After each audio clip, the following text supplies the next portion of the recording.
तक आपको याद नहीं है तो आप याद कर लीजिए, काम बनेगा नहीं। उसके अलावा अगर मैं प्रॉफिट लॉस की बात करूं तो प्रॉफिट लॉस में मैं थोड़ा सा चार्ट समझाऊंगा 10 मिनट में। ये चार्ट समझा के, क्योंकि इसमें कोई बहुत फॉर्मूले होते नहीं है, 10 मिनट में ये चार्ट समझा के सीधे सवाल से रिवाइज कराऊंगा चैप्टर वाइज। ठीक है, आपने देखा कि एसपी माइनस सीपी की जब बात, इसका मतलब है कि सीपी होती है एक कॉस्ट प्राइस जिसमें कोई सामान बनके तैयार होता है, जब हम उसमें कुछ ऐड करते हैं प्रॉफिट तब वो एसपी बनती है। लेकिन जरूरी नहीं हमेशा ऐड हो, कभी कभी माइनस भी हो जाता है तो उसे हम लॉस कहते हैं। ठीक है, एक होती है एमपी मार्क प्राइस जो कि हम बढ़ाकर लिखते हैं, बाद में हम उसी चीज को घटा देते हैं तो उसे डिस्काउंट कहते हैं।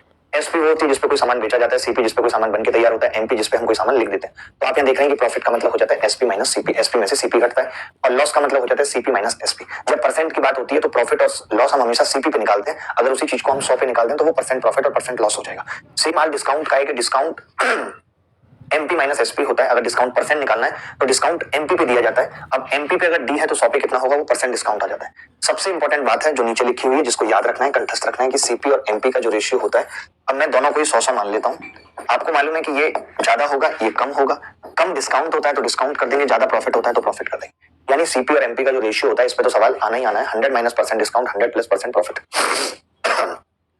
देखिए सत्तू की अगर मैं बात करूं तो सत्तू आज नहीं है, सत्तू इस वक्त ट्रेन के फ्लोर पे बैठा है। ठीक है, घर जा चुका है। इसके बाद बात आती है रेशियो की। रेशियो क्या होता है, रेशियो में डुप्लीकेट रेशियो क्या होता है। अगर हम किसी रेशियो का स्क्वायर कर देते हैं डुप्लीकेट बन जाता है, अंडर रूट ले लेते हैं सब डुप्लीकेट बन जाता है, क्यूब कर देते हैं ट्रिप्लीकेट बन जाता है, और क्यूब रूट कर देते हैं सब ट्रिप्लीकेट बन जाता है। इसके अलावा याद रखना है compound ratio. Compound ratio, compound ratio कितने भी रेशियो का निकाला जा सकता है। हिंदी में कहते हैं यौगिक अनुपात। इस पे जरूर सवाल पूछा जा सकता है, यौगिक अनुपात। वैसे कंपाउंड का मतलब कुछ और होना चाहिए, लेकिन उन्होंने केमिस्ट्री से उठा लिया। केमिस्ट्री में कंपाउंड का मतलब यौगिक होता है। तो कंपाउंड रेशियो ऑफ मान लेते हैं ए बाई बी है, सी बाई डी है, ई बाई एफ। ऐसे तीन रेशियो कितने भी हो सकते हैं, तो कंपाउंड रेशियो होगा ए सी ई बटे बी डी एफ, यानी कि मल्टीप्लाई हो जाती है सबकी। सबकी क्या हो जाती है, मल्टीप्लाई हो जाती है। आगे बढ़ते हैं। इसके बाद आपको एक बात और पता होना चाहिए, इनवर्स रेशियो, प्रतिलोम अनुपात क्या होता है। इनवर्स रेशियो यानी कि प्रतिलोम अनुपात। थोड़ा तेज पढ़ाऊंगा, हाथ पैर खोल के बैठे। प्रतिलोम अनुपात ऑफ ए बाई बी बराबर बी बाई ए, उल्टा हो जाता है। प्रतिलोम अनुपात इनवर्स यानी उल्टा हो जाना। सर आप प्लीज खुश होकर पढ़ाओ। तुम्हारी भैंस की आंख गांठें तोड़ दूंगा, अब खुश होकर पढ़ाई होगी। बहुत हो गया नाटक। प्रोपोर्शन में हमें क्या क्या याद रखना है, एक बात है मेन जो याद रखने वाली है, वो है कंपोनेंट डिविडेंड रूल। चाहो तो अलग से लिख देता हूं। अगर कोई ये कहता है कि ए बाई बी बराबर सी बाई डी, इसका मतलब है ए प्लस बी बटे ए माइनस बी बराबर होगा सी प्लस डी बटे सी माइनस डी। अर्थमेटिक हो, एडवांस हो, सब जगह कंपोनेंट डिविडेंड रूल आपको आना चाहिए। बात खत्म, अगले पेज पे चल रहे हैं। सबसे इंपॉर्टेंट, मोस्ट इंपॉर्टेंट एक सवाल फिक्स है, एक सवाल फिक्स है, बस हर हाल में फिक्स है। एक सवाल जो मैं पढ़ा चुका हूं उसमें से कुछ ही लूंगा जो मैंने पिछले कुछ दिनों में पढ़ाए हैं सवाल, आपको तरीके बताएं। तो ऐसा नहीं है कि वो याद नहीं रखने, वो भी याद रखने। ठीक है, अरे मेरी कमर की इतनी बुरी हालत है, कल क्रिकेट खेलने के बाद उठ थोड़ी रहा है बिल्कुल कमर, आज फिर खेलना है। देखो भाई, सबसे पहले याद रखना है कि मीन प्रोपोर्शनल क्या होता है, ए और बी का मीन प्रोपोर्शनल क्या होता है। Mean proportional of a comma b x बराबर अंडर रूट ए बी। बस याद इतना ही रख लो कि mean proportional of a by b क्या होता है, रूट ए बी। ऐसे ही अगर हम थर्ड प्रोपोर्शनल की बात करें, third proportional of a comma b, तो ये होता है बी स्क्वायर बाई ए। ये भी याद रखना है। एक सवाल 100% तय है। और fourth proportional of ABC, BC by A, ये तीनों रख लो। इन तीनों में से किसी एक पे सवाल मिलेगा ही मिलेगा। पार्टनरशिप में आपको पता होना चाहिए कि अगर एक बंदा ए है जिसने I1 इन्वेस्ट किया, एक बंदा बी जिसने I2 इन्वेस्ट किया, इसने T1 टाइम के लिए किया, इसने T2 टाइम के लिए किया है, तो इनका जो प्रॉफिट का अनुपात होता है वो ये होता है P1 बटे P2 I1, P1 बटे I2 T2। ठीक है, आगे साधारण ब्याज में सिंपल इंटरेस्ट PRT बटे 100 होती है। मैं एक बात कहूंगा यहाँ पे कि अगर आप रेट की डेफिनेशन याद रख लेते हैं तो बात बन जाएगी। 100 पर 1 साल का ब्याज, 100 पर 1 साल का ब्याज रेट होता है, इसकी जरूरत पड़ेगी। ठीक है, अमाउंट पता ही है, अमाउंट प्रिंसिपल प्लस ये सब देख लेना है, कोई इतनी बड़ी बात नहीं है। अब मैं टाइम एंड वर्क की बात की मैंने, तो टाइम एंड वर्क में मैंने एक और एसआई में एक बात और रहेगी सबसे जरूरी, जिस पे सवाल आना ही आना है। तो मान लेते हैं कि मैंने P1 P2 और P3 रुपए को R1 रेट पे T1 टाइम के लिए दिया, R2 रेट पे T2 टाइम के लिए दिया, R3 रेट पे T3 टाइम के लिए दिया। तो आपसे सवाल पूछता क्या है बेसिकली, वो ये कह देता है कि तीनों से प्राप्त SI बराबर है, SI इक्वल है तीनों से प्राप्त। अगर एक बात समझना, मैंने अभी ये भी देखा है पिछले कुछ दिनों में जो सवाल आए हैं कि उसमें SI इक्वल नहीं है। अगर SI इक्वल नहीं है तो SI को इक्वल बना देंगे। बात की गहराई समझ रहे हो। SI अगर इक्वल नहीं है तो क्या करेंगे, SI को इक्वल बना देंगे। कैसे बनाएंगे, मान लेते हैं कि SI पहले वाले पे डबल है दूसरे का, तो हम क्या करेंगे, दूसरे की रेट को डबल कर देंगे ताकि उसकी SI भी डबल हो जाए और इक्वल हो जाए। तो आपको SI अगर इक्वल है तो P1 P2 का रेशियो कितना आ जाएगा, P1 P2 P3, ये रख लेना। एक सवाल इस पे भी मिलेगा ही मिलेगा पेपर में। 1 बटे R1 T1 रेशियो 1 बटे R2 T2 रेशियो 1 बटे R3 T3। ठीक है, बात करें सेकेंड। हाँ प्लीज, आप बच्चों की जितनी भी क्वेरी है ऐप को लेकर, किसी चीज को लेकर के आप हैंडल करते रहो, मैं नहीं बता पाऊंगा। ठीक है, सबकी यही होगी, तो बैच क्लोज कर दिया, रोज रोज बैच में बच्चे हैं, डिस्टर्बेंस करें। अब अगले महीने ज्वाइन करना, और नहीं तो अगर इतना अर्जेंट है तो फोन नंबर दिया हुआ है, उस फोन नंबर पे बात कर लो। बैक एंड से जो भी पॉसिबल होगा वो बेस्ट हेल्प देंगे, लेकिन मुझे यहाँ पढ़ाने तो अभी कोई डिस्टर्ब मत करो। अगर किसी ने भी डिस्टर्ब करने की कोशिश की तो कान काट के ऐसी जगह चिपका दूंगा, आप दिखा नहीं पाओगे किसी को कान। ये जो दूसरा पॉइंट है इसमें क्या है, अमाउंट इक्वल है, अमाउंट इक्वल है। तो आपको पता है अमाउंट क्या होता है, अमाउंट तो 100, अगर मैंने प्रिंसिपल माना हुआ है तो ब्याज में 100 जुड़ जाता है, तो बस जोड़ देंगे हम 100 प्लस R1T1 एक बटे, अगला टॉपिक वैसे मैं SI लेने वाला हूँ तो वो पेपर से पहले खत्म हो भी जाएगा। R2T2 मैंने पोल कराया था तो सबसे ज्यादा बच्चों ने SI को ही बोला। इसके बाद मैंने कहा कि अगर रेशियो दिया हुआ है टाइम का तो इफिशिएंसी का दिया हुआ है 3 बंदों का ABC, तो टाइम का उल्टा होता है, टाइम का दिया हुआ है तो इफिशिएंसी का उल्टा होता है टाइम एंड वर्क में। एक तो इतनी सी बात ये याद रखनी है। बोर्ड कट रहा है, कई बच्चे बोल रहे हैं सही में कट रहा है क्या बोर्ड, मुझे लगता कट रहा है, सबका करता है तो बोर्ड है। अब सुनो मेरी बात, एक जो सबसे इंपॉर्टेंट ट्रिक याद रखनी है टाइम एंड वर्क में, जिसपे सवाल पूछे जाने की संभावना है, वो क्या है कि अगर A प्लस B किसी काम को x दिनों में करते हैं, A उसी काम को x प्लस A दिनों में करता है, B उसी काम को x प्लस B दिनों में करता है, तो x बराबर होगा अंडर रूट ऑफ AB। एक ही ट्रिक है पूरे टाइम एंड वर्क में जो याद रखनी है, पूरे टाइम एंड वर्क में एक ही ट्रिक है जो याद रखनी है। दूसरी ये छोटी छोटी बातें हैं कि M1 D1 बराबर M2 D2 होता है। अगर M1 आदमी किसी काम को D1 समय में करते हैं, अगर काम इक्वल है ये तब है, अगर काम इक्वल नहीं है तो M1 D1 बटे W1 M2 D2 बटे W2 ये है, ठीक है। अगर यहाँ पे आवर भी आ जाता है तो मैं अलग से जोड़ देता हूँ H1 H2, ये दो बातें और याद रखनी। बाकी अभी सवाल बताऊंगा तो आपको समझ आ जाएगा। और आपके लोगों का बिहेवियर ठीक नहीं है, मैं ये मानता हूँ कि लोगों का बिहेवियर ठीक नहीं हो सकता, आप भी अच्छी तरीके से जानते हैं कि वो, आप अगर ये उम्मीद करते हैं, इसको भी फॉल्स एक्सपेक्टेशन कहते हैं, कि आप अगर ये उम्मीद करते हैं कि वो मेरी तरह बात करेंगे या मेरे जैसे बात कर लेंगे तो ये संभव नहीं होगा। एक बच्चा देखना लिख रहा है कि मेरे पास 1200 रुपए थे, मुझे मना कर दिया। नहीं, मैं आपका नाम नोट करा रहा हूँ, एक बार आप अपना फोन नंबर यहाँ छोड़ दीजिए, आप नोट कर लीजिए। मैं आपका फोन नंबर नोट करा रहा हूँ, जो बच्चा कमेंट कर रहा है इनके आप फोन नंबर नोट करते रहिए, क्योंकि ऐसे बहुत सारे लोग फेक भी आ रहे हैं कि पता ही नहीं चल रहा है कि क्या है। तो टीम वालों की भी गलती नहीं है, उनको पता है एक दिन में कितने कॉल आते हैं, 3,500-4 हजार कॉल आते हैं। बंदे कितने हैं, 6 और शायद 3, 9 टोटल बंदे हैं, पागल हो जाते हैं। मैं उन्हें बहुत समझाता हूँ, बहुत कहता हूँ आपको बहुत अच्छे से बात करनी है हर बच्चे से, लेकिन कई बार बच्चे बदतमीजी कर देते हैं, उनको लगता है वो नहीं पता, जैसे मुझसे कोई बच्चा कर देगा, मैं फिर भी कुछ नहीं कहूँगा, मुझे पता है कि अभी इसके हालात ऐसे हैं, ये कर सकता है, क्योंकि मैं उस दौर से गुजरा हूँ। मैं उसे समझाऊंगा प्यार से, कोई बात नहीं, अभी तुम्हें ऐसा लग रहा है, अभी तुम्हें ऐसा लग रहा है। जो लोग भी अपनी समस्याएं लिख रहे हैं तो प्लीज रिक्वेस्ट है कि वो साथ में फोन नंबर भी लिखें, स्पेशल कॉल चला जाएगा उनको, देखते रहना एक बार ना, ठीक है। चलो स्पीड की बात करते हैं जल्दी से, टाइम स्पीड एंड डिस्टेंस का रिवीजन करते हैं। स्पीड क्या होती है, distance travel by an object in unit time, यानी 1 घंटा 1 मिनट 1 सेकंड में चली गई दूरी को स्पीड कहते हैं। स्पीड बराबर डिस्टेंस अपॉन टाइम होता है, डिस्टेंस बराबर स्पीड इनटू टाइम, टाइम बराबर डिस्टेंस इनटू स्पीड।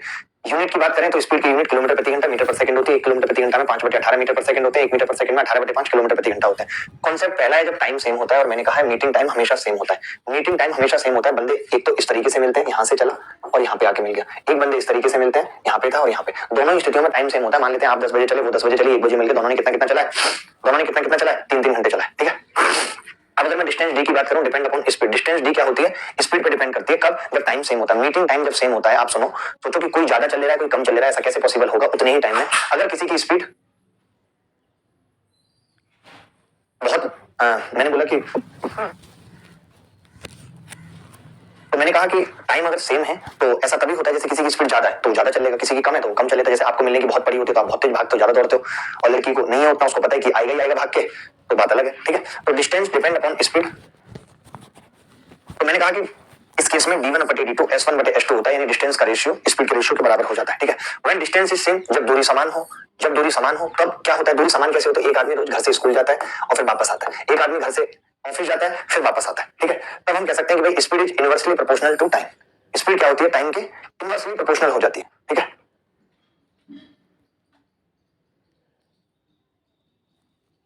ठीक है, तो उसके बाद मैंने कहा कि स्पीड डायरेक्टली नहीं होती प्रोपोर्शनल, इनवर्सली होती है। क्यों, क्योंकि स्पीड ज्यादा होगी तो टाइम कम लगेगा और स्पीड कम होगी तो टाइम ज्यादा लगेगा, ठीक है। तब हमने कह दिया स्पीड का रेशियो टाइम के रेशियो का उल्टा होगा, इतनी सी बात बता दी। इसके बाद अब एक बात और लिखनी है, जो राधा वाला कॉन्सेप्ट है मेन, वो सबसे जरूरी है, उसमें 3 बातें लिखा रहा हूँ जल्दी से। एक आदमी S1 की स्पीड से, एक आदमी S2 की स्पीड से यहाँ पहुंचता है और ये यहाँ पहुंचता है, ठीक है। पहुंचने के बाद क्या होता है दोस्त, पहुंचने के बाद ये वापस यहाँ पहुंचता है तो इसको T1 टाइम लगता है, और ये वापस यहाँ पहुंचता है तो इसको T2 टाइम लगता है। T2 टाइम लगता है तो आपको क्या क्या याद रखना है, एक तो टोटल डिस्टेंस AB,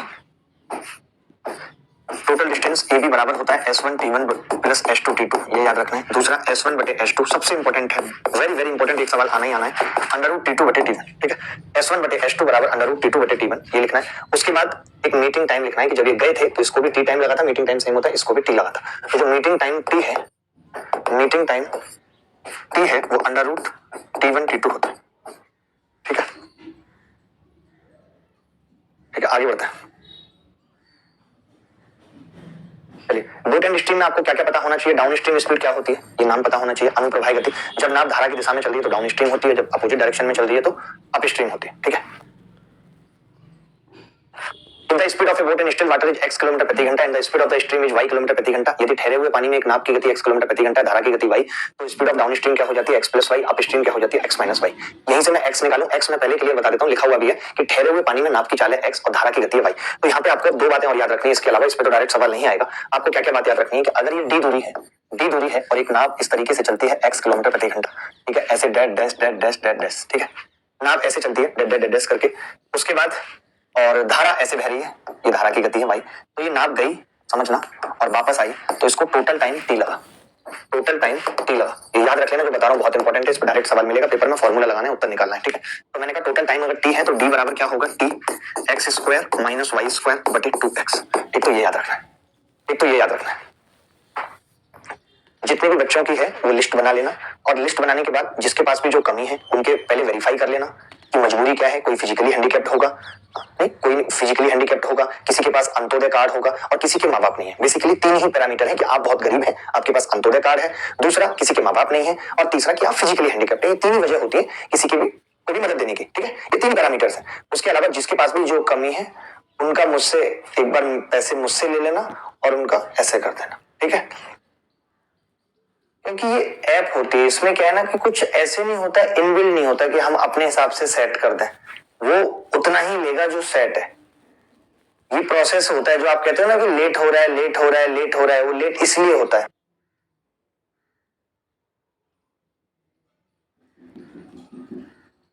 और जो लड़कियां हैं वो मेल पे, आप सबके पास मेल होगा mathswithabhinay@gmail.com। लड़कियां अपना नंबर यहाँ ना शेयर करें, वो उस पे कर सकती हैं। ठीक है, mathswithabhinay@gmail.com। ठीक है, लड़के ही करें यहाँ पे, क्योंकि लड़कों के नंबर का कुछ नहीं होता। और इस प्रोसेस में एक टाइम लगता है, तो इंतजार भी करना है, इंतजार भी करना है। और बहुत सारे लोगों को ये शिकायत होती है, अरे हमें नहीं ऐसा दिया गया था, हमने तो पूरा फीस दे दिया था। मुझे कहते हुए बड़ी शर्म आ रही है जो इस तरीके की बातें करते हैं। आपने दे दिया था, इसी की वजह से और 100 लोगों की मदद हो पा रही है, इसी की वजह से और 100 लोगों की मदद हो पा रही है। उस मदद के भागीदार आप भी हैं, मैं नहीं हूं अकेला, मेरा कुछ नहीं है। मैं तो जो कुछ आपने किया, कुछ मेरा अपना है और मिला के बाकी का कर दिया। तो आप भी पुण्य लूटना सीखिए, इस सोच को बड़ा करिए थोड़ा सा, तभी आगे जाएंगे जीवन में। अगर इस तरीके की सोच रखेंगे, अरे मैंने ऐसा कर दिया था, इसको अब क्यों मिला, मतलब मैंने कर दिया तो मुझे अब ये दिक्कत है, ये जलन है कि इसकी मदद नहीं होनी चाहिए। आपको पता है वजह क्या है? आपको पता है कि उस महिला के माँ बाप नहीं है, कैसे जिंदगी बिता रही है दूसरों के घर बर्तन मांज के और पढ़ना चाहती है? जानते हो आप इस बात को? अब आप कहोगे कि नहीं सर, एक लड़का तो ऐसा था उसको मदद मिल गई थी। अगर मैं ये रोक लगा दूं और बहुत स्ट्रिक्ट हो जाऊं, तब किसी को मदद नहीं मिल पाएगी। जो झूठ बोल के मदद ले रहा है उसको भगवान देख रहा है। मैं नहीं वेरीफाई कर सकता इतना, मैं तो बेसिक कार्ड मंगा लिया, बीपीएल कार्ड है, अंत्योदय कार्ड है, ये मंगा लिया कि माँ बाप नहीं है, वेरीफाई कर लिया। मैं सबके घर जाके के घर जाके वेरीफाई नहीं करूंगा, समझ गए आप? तो कुछ लोग तो झूठ बोलेंगे, उनको भगवान देख रहा है। लेकिन सुप्रीम कोर्ट भी क्या कहता है मालूम है कि चाहे 100 गुनहगार छूट जाए, लेकिन एक भी बेगुनाह को जेल ना हो। वैसे ही हम भी सोचते हैं कि 100 ऐसे लोगों को मदद मिल जाए, भले ही जो झूठ बोल के मदद ले रहे हैं, उस लायक थे लेकिन फिर भी ले रहे हैं, लेकिन एक भी ऐसा बच्चा ना छूट जाए जो सच में मदद का हकदार था और उसको मदद नहीं मिली। ये बात मेरी गांठ बांध लेना, ठीक है?